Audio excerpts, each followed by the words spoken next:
তো ইন্ডিয়াতে রিলিজ হয়ে গেছে Motorola Razr 40 Ultra এবং Motorola Razr 40। ইয়েস, এর আগে আমরা একটা ভিডিও করেছিলাম যেখানে কিন্তু আমরা পুরো বিষয় আমরা আলোচনা করিনি, তার কারণটা হলো তখন ইন্ডিয়াতে রিলিজ হয়েছিল না।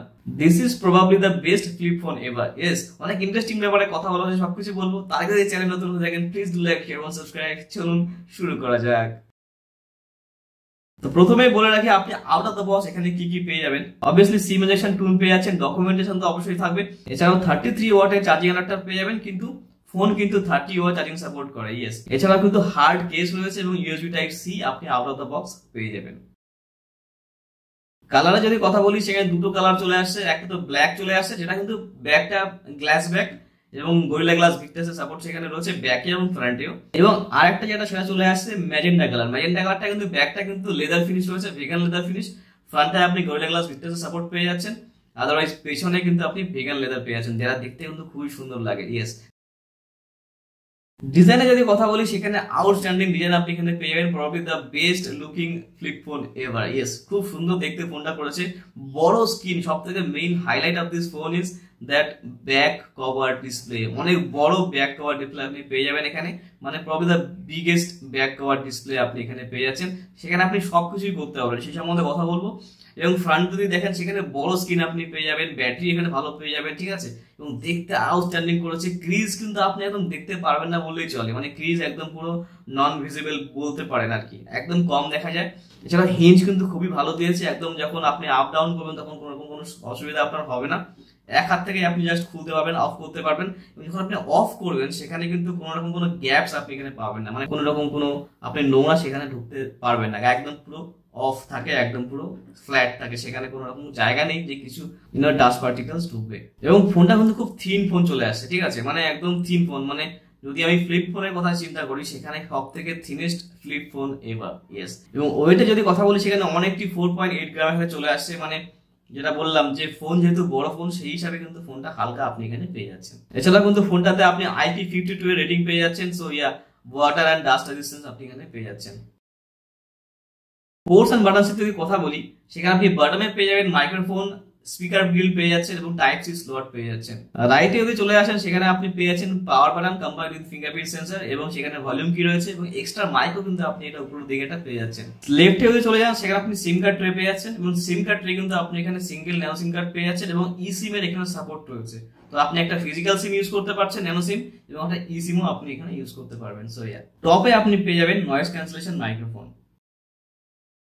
Okay, now display যদি কথা বলি, the biggest highlight of this phone is the display, that biggest cover display. Yes, 3.6 inch full HD POLED display আপনি এখানে পেয়ে যাচ্ছেন, and this is the biggest cover display ever. Yes, এছাড়া আপনি 144 Hz refresh rate পেয়ে যাচ্ছেন। Just think about it, that cover ডিসপ্লেতেই আপনি 144 Hz refresh rate পেয়ে থাকলে বড় স্ক্রিনে আপনি কি পেতে চলেছেন। এছাড়াও 1100 নিটস পিক ব্রাইটনেস রয়েছে, তো ব্রাইটনেস নিয়ে কোনো রকম কোনো সমস্যা আপনার ব্যাক স্ক্রিনেও নেই। Yes, cover screen is outstanding. Cover screen থেকে আপনি অনেক কিছু করতে পারবেন, যার জন্য আপনাকে ফোন খুলতে হবে না। মানে আপনি হোয়াটসঅ্যাপে চ্যাটিং করতে পারছেন, টেক্সট করতে পারছেন, ইউটিউব দেখতে পারছেন, ঠিক আছে, ইউটিউবে সার্চ করতে পারছেন, গেমিং করতে পারছেন, সেখানে 7-8খানা গেমিং রয়েছে, সেই গেম আপনারা করতে পারছেন, মিউজিক দেখতে পারছেন। এছাড়া আপনি কভার স্ক্রিন থেকে আপনি সেলফি তুলতে পারবেন, মানে যে ব্যাক ক্যামেরাটা সেই ব্যাক ক্যামেরা থেকে আপনি ছবি তুলতে পারবেন, কারণ যেহেতু আপনার ফোল্ড রয়েছে তো ফ্রন্ট ক্যামেরাটা তো ভিতরে রয়েছে, ব্যাক ক্যামেরাটা তো বাইরে রয়েছে, বাইরের ক্যামেরা থেকে আপনি সেলফি তুলতে পারছেন। জাস্ট থিংক অ্যাবাউট ইট, সেখান থেকে আপনি সেলফি করতে পারবেন, সেখান থেকে আপনি ভিডিও করতে পারবেন, হ্যান্ডি ক্যাম হিসাবে ইউজ করতে পারেন, যেহেতু আপনার ফোল্ডেবল ফোন তো সেখান থেকে আপনি হ্যান্ডি ক্যাম হিসাবে ইউজ করতে পারবেন। তো অনেক রকম ফ্যাসিলিটি আপনি ব্যাক কভার ডিসপ্লে থেকে পেয়ে যাচ্ছেন। তো that is a plus point, মানে আপনাকে ফোন খুলতেই হবে না। এবার যদি আপনার ফোন খুলতে না হয় তাহলে আপনার ব্যাটারি কম পড়ছে, তারপরে আপনার যে ক্রিজটা সেটা ক্রিজটা অনেকটা বেশি দিন লংজিভিটি থাকবে, কারণ আপনাকে বারবার ওপেন ডাউন করতে হচ্ছে না। তো that is a plus point on this phone, because বড় স্ক্রিন যেহেতু বাইরে রয়েছে সেখানেই আপনি সবকিছু করে নিতে পারছেন, হোয়াটসঅ্যাপ চ্যাটিং করতে পারছেন, ইউটিউব করতে পারছেন, যাবতীয় সবকিছু যারা আপনি ভিতরে করে থাকেন সবকিছু আপনি বাইরে থেকেই করতে পারবেন। তাহলে আপনাকে ফোন খুলতে কেন হবে? হ্যাঁ, আপনি যখন মুভি টুভি দেখবেন, বড় কোনো ভিডিও যখন দেখতে চাইছেন তখন আপনি ফোনটা স্ক্রিনটা খুললেন, আদারওয়াইজ কিন্তু আপনাকে বেশি খুলতে হবে না। সো কেন যদি বড় স্ক্রিনের কথা বলি সেখানে বড় স্ক্রিন আপনি এখানে পেয়ে যাচ্ছেন, 6.9 ইঞ্চি ফুল এইচডি পিওলেড ডিসপ্লে আপনি পেয়ে যাচ্ছেন, বড় একটা বিগ জায়ান্ট স্ক্রিন আপনি এখানে পেয়ে যাচ্ছেন মোবাইলের হিসাবে। এছাড়া আপনি পেয়ে যাচ্ছেন 165 Hz রিফ্রেশ রেট। ইয়েস, বাইরে ছিল 144 Hz, ভিতরে আপনি 165 Hz রিফ্রেশ রেট পেয়ে যাচ্ছেন। এছাড়াও 1400 নিটস পিক ব্রাইটনেস আপনি এখানে পেয়ে যাচ্ছেন। ভিজিবিলিটি নিয়ে কোনো রকম কোনো সমস্যা হবেই না, ব্যাকেও না এবং ভেতরেও না। এবং ভিতরে যে ডিসপ্লে সেই ডিসপ্লেতে কিন্তু কালার কম্বিনেশন থেকে শুরু করে ভিউইং অ্যাঙ্গেল থেকে শুরু করে সবকিছুই খুব ভালো আউটস্ট্যান্ডিং ডিসপ্লে আপনি পেয়ে যাচ্ছেন ব্যাকেও এবং ফ্রন্টেও। So yeah. সেটা গোরিলা গ্লাস ভিক্টাসে কিন্তু আপনি এখানে প্রোটেকশন পেয়ে যাচ্ছেন ব্যাকে এবং ফ্রন্টেও। প্রসেসরে যদি কথা বলি সেখানে আপনি প্রসেসর পেয়ে যাচ্ছেন স্ন্যাপড্রাগন 8+ Gen 1 4 nm প্রসেসর পেয়ে যাচ্ছেন, ভেরি মাচ পাওয়ার এফিশিয়েন্ট একটা প্রসেসর আপনি এখানে পেয়ে যাচ্ছেন। By the way this is not a gaming phone, তো আপনি গেমিং এর জন্য যদি ফোন খুঁজেন তাহলে এই ফোনটা আপনার জন্য নয়, কিন্তু হ্যাঁ ভালো প্রসেসর রয়েছে যেহেতু আপনি গেমিং করতে পারবেন, কোনো রকম কোনো সমস্যা সেখানে হবে না। আন্তঃদুস করে যদি কথা বলি সেখানে প্রায় 9.5 লাখের কাছাকাছি চলে আসছে, তো AnTuTu score also pretty good. Battery যদি কথা বলে সেখানে 3800 mAh ব্যাটারি পেয়ে যাচ্ছেন, ফ্লিপ ফোন হিসাবে ভালো ব্যাটারি আপনি এখানে পেয়ে যাচ্ছেন উইথ 30 ওয়াট চার্জিং সাপোর্টের সাথে। আদারওয়াইজ আপনি 33 ওয়াটের অ্যাডাপ্টার আপনি কিন্তু আউট অফ দ্য বক্স পেয়ে যাবেন। যেহেতু 4 nm প্রসেসর সেহেতু আপনার ব্যাটারি ব্যাকআপ ভালোই আপনি পেয়ে যাবেন, পুরো দিন আপনি ইউজ করবেন কোনো রকম কোনো সমস্যা আপনার হবে না, ফুল ডে আপনি ব্যাকআপ পেয়ে যাবেন। র্যাম এবং স্টোরেজ যদি কথা বলি সেখানে আপনি 8GB র্যাম এবং 256GB স্টোরেজ পেয়ে যাচ্ছেন। যেমন যদি প্রাইসের কথা বলি সেখানে যেটা আলট্রা ভার্সন রয়েছে সেটা আপনি পেয়ে যাবেন 82,999 রুপিসে, এবং যেটা 40 শুধু অনলি 40 মানে উইদাউট আলট্রা সেটা আপনি পেয়ে যাবেন 52,999 রুপিসে। অ্যান্ড্রয়েডে যদি কথা বলি আউট অফ দ্য বক্স আপনি অ্যান্ড্রয়েড 13 পেয়ে যাচ্ছেন, এছাড়া আপনি 3 বছরের মেজর আপডেট পেয়ে যাচ্ছেন, 14, 15, 16 আপনি এখানে পেয়ে যাচ্ছেন, এছাড়া আপনি 4 বছরের সিকিউরিটি আপডেটও আপনি এখানে পেয়ে যাবেন।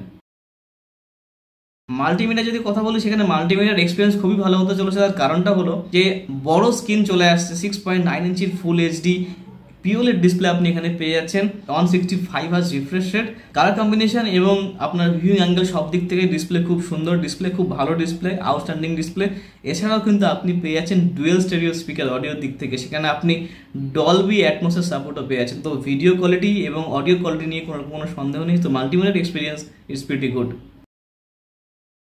ওকে দাও ক্যামেরা যদি কথা বলি সেখানে আপনি ডুয়েল সেটার ক্যামেরার সাথে চলে আসছে পেছনে, সেখানে আপনি 12 মেগাপিক্সেল পেয়ে যাচ্ছেন ওয়াইএস ক্যামেরা এবং 13 মেগাপিক্সেল পেয়ে যাচ্ছেন আলট্রা ওয়াইড এবং ম্যাক্রো ক্যামেরা, দুটোই আপনি ইউজ করতে পারবেন সেই ক্যামেরা থেকে, আলট্রা ওয়াইড এবং ম্যাক্রো। এবং ফ্রন্টে যদি চলে যান সেখানে আপনি 32 মেগাপিক্সেল ফ্রন্ট ক্যামেরা পেয়ে যাচ্ছেন। এছাড়া ভিডিওগ্রাফি যদি কথা বলি সেখানে আপনি ফ্রন্ট এবং ব্যাক থেকে দুই জায়গা থেকেই আপনি 4K 60 FPS এর ভিডিও শুট করতে পারবেন, and that is great. Macro photo কিন্তু খুব ভালো ফটো উঠে আসে সেখান থেকে। এছাড়া কিন্তু আপনি লো লাইট কন্ডিশনে খুব ভালো ভালো ফটো তুলতে পারবেন, লো লাইট কন্ডিশনের ফটো খুব ভালো এখানে উঠে আসছে। এছাড়া নর্মাল কন্ডিশনেও আপনি ভালো ফটো এখানে তুলতে পারবেন। তো ক্যামেরা নিয়ে কোনো রকম কোনো সন্দেহ আপনার এখানে নেই, ক্যামেরা আপনি মোটামুটি ভালো ক্যামেরা আপনি এখানে পেয়ে যাচ্ছেন। এছাড়া আপনি ব্যাক ক্যামেরা থেকে কিন্তু আপনি সেলফি তুলতে পারবেন, যেহেতু ব্যাকে আপনার ডিসপ্লে রয়েছে ব্যাক কভার ডিসপ্লে, সেখান থেকে কিন্তু আপনি সেলফি তুলতে পারছেন ব্যাক ক্যামেরা থেকে। ইয়েস, হ্যান্ডি ক্যাম হিসাবে ইউজ করতে পারেন, কোনো ভিডিও যখন শুট করছেন তখন হ্যান্ডি ক্যাম ইউজ করতে পারেন। ভিডিও কলিং যখন কারোর সাথে করছেন তখন যেহেতু ফ্লিপ ফোন সেখানে আপনি সামনে রেখে আপনি ভিডিও কলিং করতে পারছেন, ধরে আপনাকে আর করতে হচ্ছে না, মানে ল্যাপটপের মতো আপনি সামনে রেখে দিলেন, আপনি জাস্ট ভিডিও কলিং এ কথা বলে নিলেন। অথবা আপনি সেলফি তুলতে পারেন ওইভাবে সামনে ফোনটা রেখে, এবং সেখান থেকে আপনি সেলফি তুলতে পারছেন। তো দোজ পয়েন্টস আর দেয়ার। এবং ফিচার্সে যদি কথা বলি all features is there, so features নিয়ে কোনো সন্দেহ নেই। তো that's it for now, thank you so much for watching. যদি ভিডিওটি একটু পছন্দ হয় প্লিজ লাইক, শেয়ার, সাবস্ক্রাইব, এবং আমার সাথে থাকার জন্য, আমার সাথে পাওয়ার জন্য বেল আইকনটিকে প্রেস করে দেবেন। Thank you so much.